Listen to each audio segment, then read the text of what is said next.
todo o ouro que nós temos aqui foi graças a uma supernova.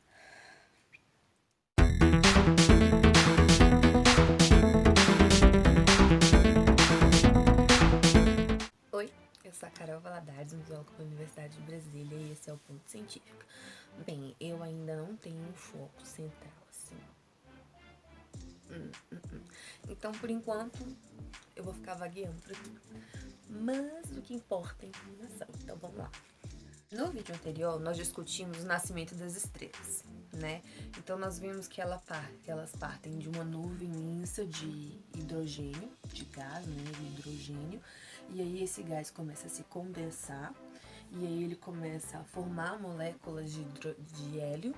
E aí, todas as moléculas de hidrogênio e hélio, eles vão se condensando, né? Grande parte em hidrogênio.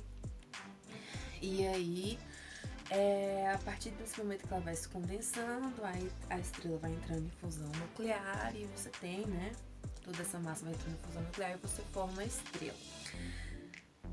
Partindo da estrela, nós temos o equilíbrio hidrostático. O que é isso?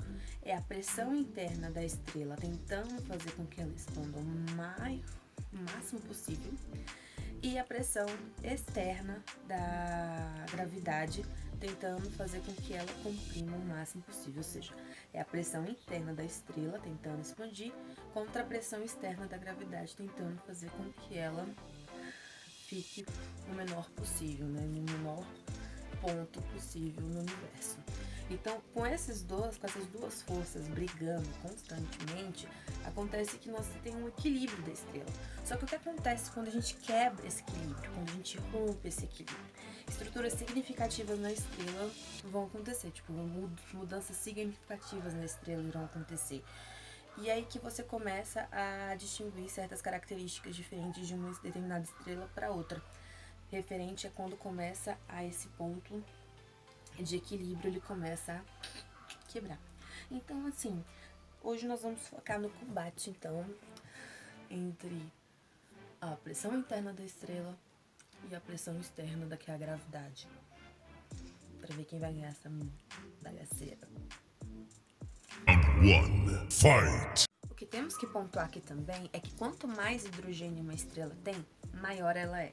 Ou seja, quanto maior a estrela, mais fusão nuclear ela vai fazer, porque o hidrogênio é o combustível da estrela. Então, ele vai fazendo fusões nucleares, transformando em outros elementos. Então, quanto maior a estrela, mais fusão nuclear essa estrela vai fazer, então mais rápido ela vai morrer. Muito mais rápido do que estrelas como, por exemplo, do tamanho do nosso Sol ou menores que ele. Então, assim, é até difícil quando a gente conseguir analisar mortes de estrelas do tamanho do nosso Sol, justamente porque a gente não tem tantos exemplos acontecendo no universo, porque elas demoram muito esse processo, assim, muito mesmo. Então a gente não consegue acompanhar, porque a gente acompanha o processo de nascimento e morte das estrelas, porque nós vamos estudando o universo, olhando para o espaço, e a gente consegue catalogar processos. A gente não vê uma estrela em toda a sua formação e morte. Não, a gente vê uma estrela que está se iniciando, uma estrela que está no processo X, outra estrela que está no processo Y, e aí nós vamos mapeando e vendo que todo aquele processo ele serve para um único determinado tipo de estrela. Bem, quando o combustível da estrela é todo queimado, acaba a fusão nuclear. Então a pressão interna e a temperatura interna vai diminuindo.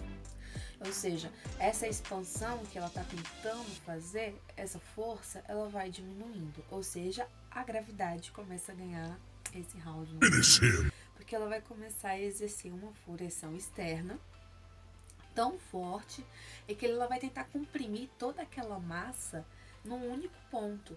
Porém, ela começa a comprimir tanto que os próprios elétrons dentro no núcleo, nessa massa, eles começam a se repelir e a estabilizar. Então, é qualquer uma anã branca. Esse processo ocorre com estrelas mais ou menos do tamanho do nosso Sol, com estrelas um pouco menores que o Sol, e é o destino do nosso Sol. Porém, há outros processos, há outras fases que a estrela passa antes de chegar nessa anã branca. Mas eu vou aprofundar isso num vídeo que eu vou fazer especialmente para o nosso querido e maravilhoso Sol.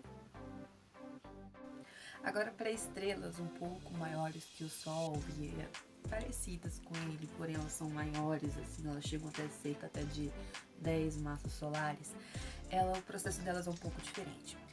Quando elas queimam todo o seu hidrogênio, seu combustível hidrogênio no núcleo, o núcleo ele começa a ficar tomado por hélio, porque a estrela está em constante fusão nuclear de hidrogênio para hélio.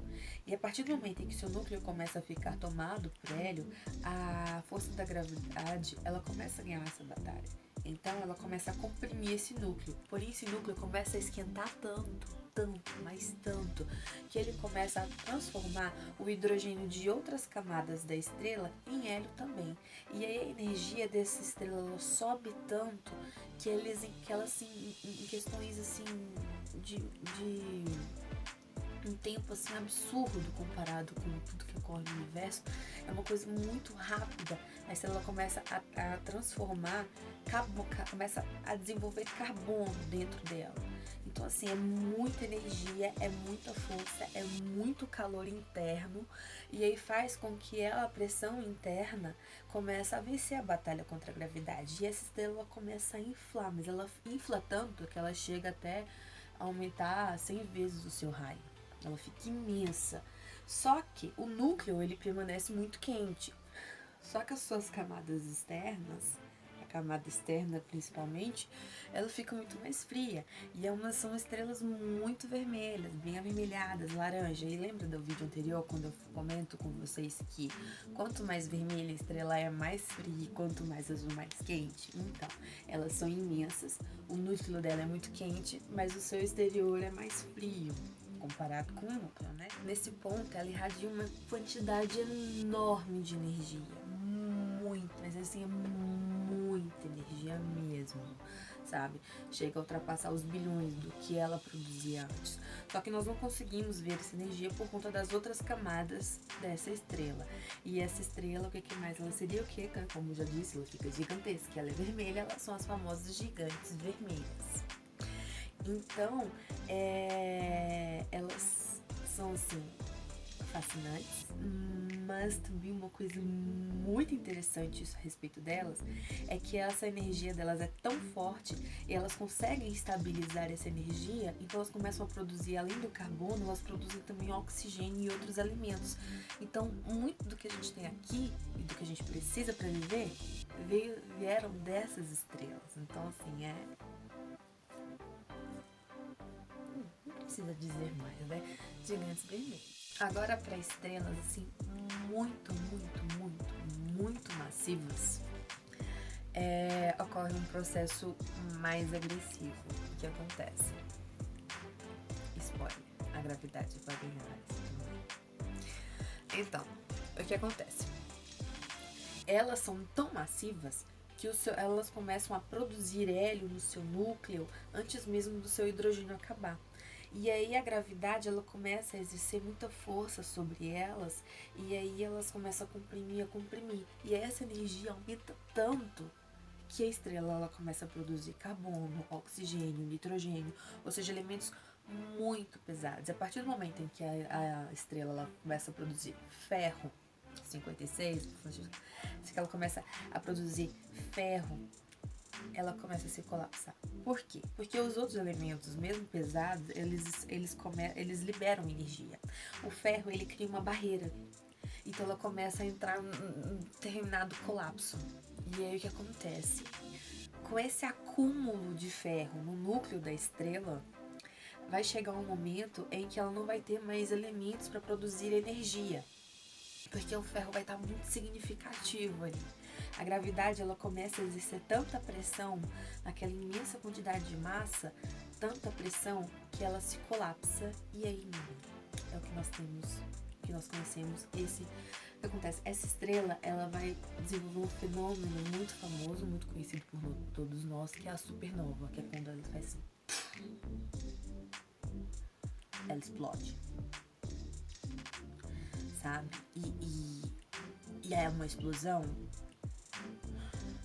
Poderia dizer que é uma explosão nível Star Wars, mas não é, porque é uma explosão muito. Uma coisa. Eu não sei explicar com palavras. É algo assim tão significativo que a luz dela chega a ofuscar uma galáxia quando ela explode. Você tem uma ideia de tanta energia que é liberada dentro da estrela. E aí a energia dela também é tanta, é colossal, é algo assim. Sabe? Não dá pra dizer assim, com dados numéricos, porque é uma coisa muito, muito louca e fascinante. E aí o que acontece? Essa estrela ela produziu muitos elementos. E essa explosão ele vai expelir esses elementos assim, ó, os quatro cantos do universo, literalmente. E aí ela produziu, assim, além dela produzir nitrogênio, carbono, oxigênio, ela produziu chumbo, ela produziu urânio, ela produziu ouro. Assim, todo o ouro que nós temos aqui foi graças a uma supernova. Então, assim, quando o Carl Sagan fala aquela frase que nós somos filhos das estrelas, que nós somos poeira das estrelas, ele não tá sendo somente romântico e poético. Não, ele tá dizendo a realidade. De fato, nós somos filhos das estrelas. Nossas composições, o que nós temos no nosso corpo, o que nós temos aqui, vieram das estrelas. Então, assim, elas são primordiais para o universo, sabe? Bem, gente, é isso. Vamos encerrar aqui com as estrelas supermassivas, que quando elas morrem, elas passam pelo processo chamado supernova. E no próximo vídeo nós vamos dar continuidade partindo das supernovas, porque o que acontece quando ocorre uma supernova com determinada quantidade de massa de uma determinada estrela, né? Spoiler, buraco negro, né? Quasar, estrelas de nêutrons. Então, no próximo vídeo eu vou estar falando sobre essas coisas e eu vou estar falando também sobre as estrelas binárias que eu falei tem só um checkzinho lá no vídeo anterior, porque é muito interessante entender como a estrela ela funciona, ela reage quando uma sua irmãzinha se torna um buraco negro e ela tá ali orbitando aquele buraco negro. E é isso. Eu espero que tenham gostado do vídeo. Se inscrevam no canal, compartilha, curte e beijo e tchau!